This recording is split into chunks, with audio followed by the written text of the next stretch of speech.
నమస్తే, welcome to bell TV voice of voiceless.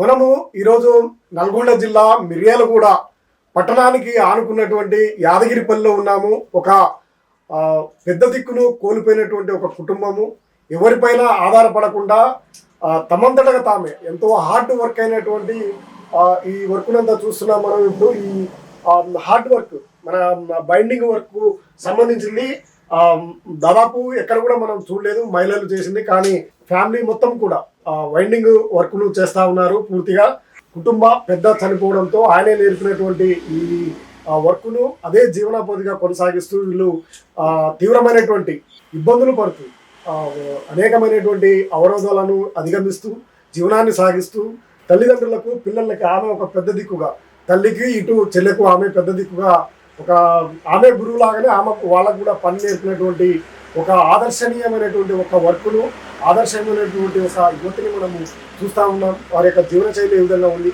వారు ఎందుకు ఈ వృత్తిని ఎన్నుకున్నారు, చదువుకుంటూ కూడా ఈ వర్క్ను చేస్తూ ఉంది.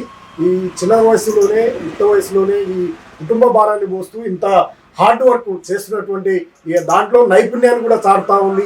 ఈ చుట్టుపక్కల ఉన్నటువంటి అందరూ కూడా ఈ నైపుణ్యానికి మెచ్చి అందరూ కూడా వీరికి వర్కిస్తున్నటువంటి పరిస్థితులలో ప్రభుత్వాలు కూడా వీరికి అండగా ఉండాల్సినటువంటి పరిస్థితి ఉంది.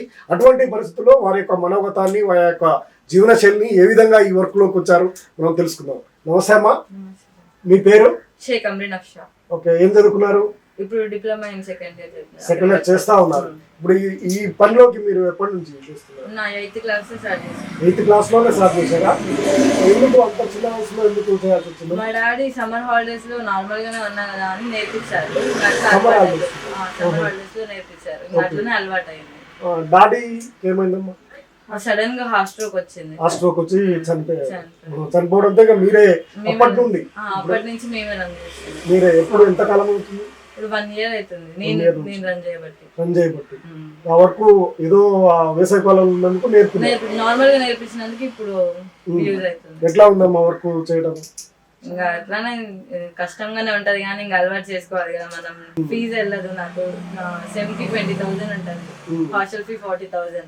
అది వెళ్ళదు, అందుకని హాస్టల్లో కొన్ని రోజులు ఎంచుకుంటా, ఇక్కడ వర్క్ చేసుకుంటా. హాలిడేస్ వెళ్ళాలంటే ఇదే జీవనోపాధి, మీరే చేస్తున్నారు. ఇప్పుడు అమ్మకి చెల్లెకి కూడా మీరే నేర్పారు? ఎట్లా చేస్తా ఉన్నారు వాళ్ళు? మరి వాళ్ళు చేస్తారు. చెల్లి స్కూల్కి వెళ్ళి 9 వరకు చదువుకొని 9 to 11 నైట్ కొడుతుంది బయటికి. వాళ్ళు మార్నింగ్ యాజ్ యూజువల్ స్కూల్కి వెళ్తారు. మమ్మీ పేపర్స్ అవి పెడతారు, అప్పుడప్పుడు వైండింగ్ కొడతారు.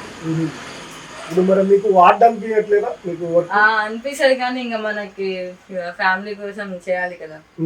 వెళ్ళాలంటే ఫ్యామిలీ రన్ అవ్వాలంటే ఏదో ఒకటి ఉండాలి కదా. అట్లానే మీరు యువతకు ఒక ఆదర్శము, ఏమనిపిస్తుంది మీకు పని చేస్తుంటే? చాలా ప్రౌడ్గా అనిపిస్తుంది. మా డాడీ ఇట్లా నేర్పించడం వల్ల మేము ఇప్పుడు ఒక స్టేజ్ లో ఉన్నాం. లేకపోతే చాలా కష్టం అయిపోయేది మాకు, ఫ్యామిలీ రన్ అవ్వడానికి కూడా చాలా కష్టం అయ్యేది. ఇప్పుడు ఈ వర్క్ రావడం వల్ల చాలా మంచిది. వస్తుందా మీకు, మీ కుటుంబానికి సరిపోయేంత? వస్తుంది కొంచెం కొంచెం. ఇప్పుడు కొన్ని అప్పులు ఉన్నాయి, అవి తీరాలి. అప్పులు కూడా చేసుకోవాలా?